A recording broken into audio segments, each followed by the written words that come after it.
Welcome to the CQC video training series. This is a spot topic video on global actions. In this video, we're going to look at global actions.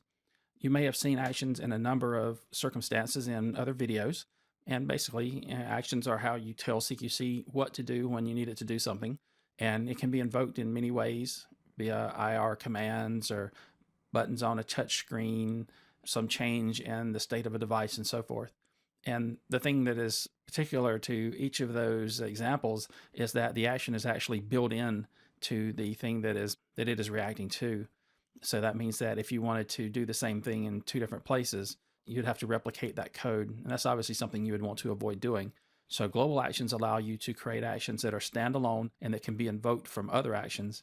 And very importantly, you can pass values to the global action so that you can have it respond to this or that piece of information that it is getting, and that makes them very flexible.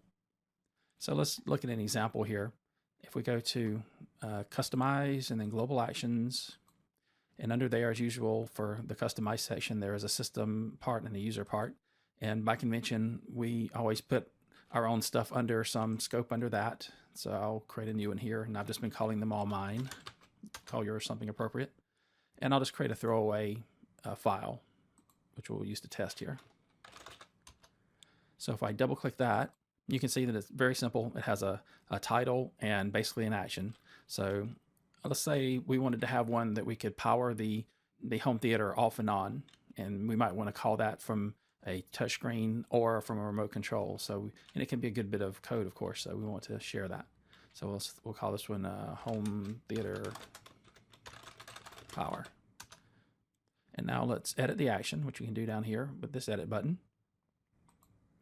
And I'm not going to really try to power up a home theater. I don't have one available to this test system here, but we're just going to demonstrate how it would work, which is what's important here. The actual mechanics of doing actions are something that's covered in depth in other places.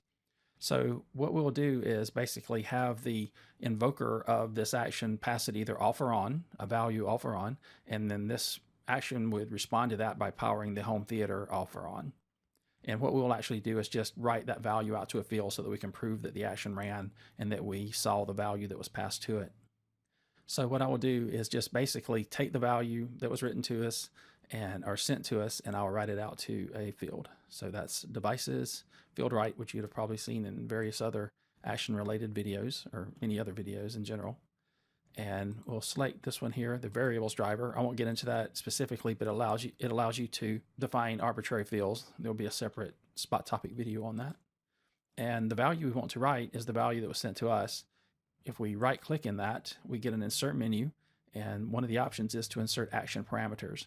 These are values that are passed to the action, and the first one will be just the first value passed. So in this case, what we're doing is just echoing the value that was passed to this action out to the field so that we can see it and make sure that we got it. So this is our dummy action. In actual fact, we would use this action parameter here and check, is it off or is it on, and either power the home theater on or off.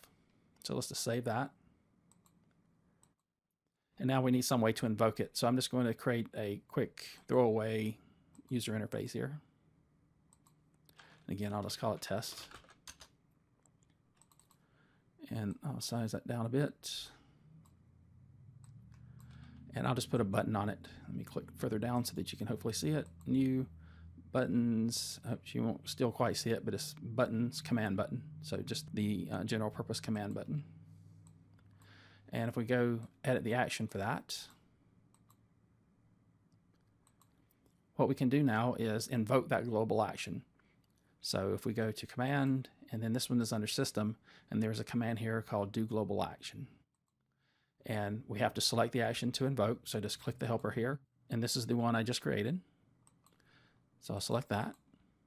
And now the values that we want to pass to it, and this is a quoted comma list. So it's a list of quoted values separated by commas. In our case, we're only passing one, either off or on. So just off in this case. So now if I save that and then save the template, and now let's go to the interface viewer here. And this is just a test template from my previous video. You open up one we just created here. So now we have a button here. And let me size this up so we can see the field that I'm going to write to. And let me go over here actually and bring that driver up. So this is the field we're going to write to here. So now if I click this, we should see off appear here, and it does. So therefore we know that we invoked that global action, it got the value we passed to it, and its pseudo did something with it. Of course, in reality, it would have done something more useful with it, but this just proves that it works. So basically, that is the gist of it.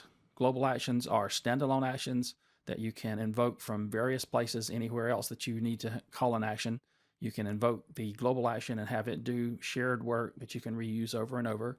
And you can also pass values to it, so you can make it very flexible. So many ways that you might use that. For instance, if you had an IR-driven set-top box and you wanted to be able to select channels, it's very tedious to do that over and over again. But you could make a global action that takes a channel number, and you could have it just go through and pick out each digit of the channel number and send out the appropriate IR command for it, and have therefore just a very simple way to select any channel that you would like arbitrarily. So you can use it to very good effect and save yourself a lot of trouble. Try it out, and we'll see you in the next video.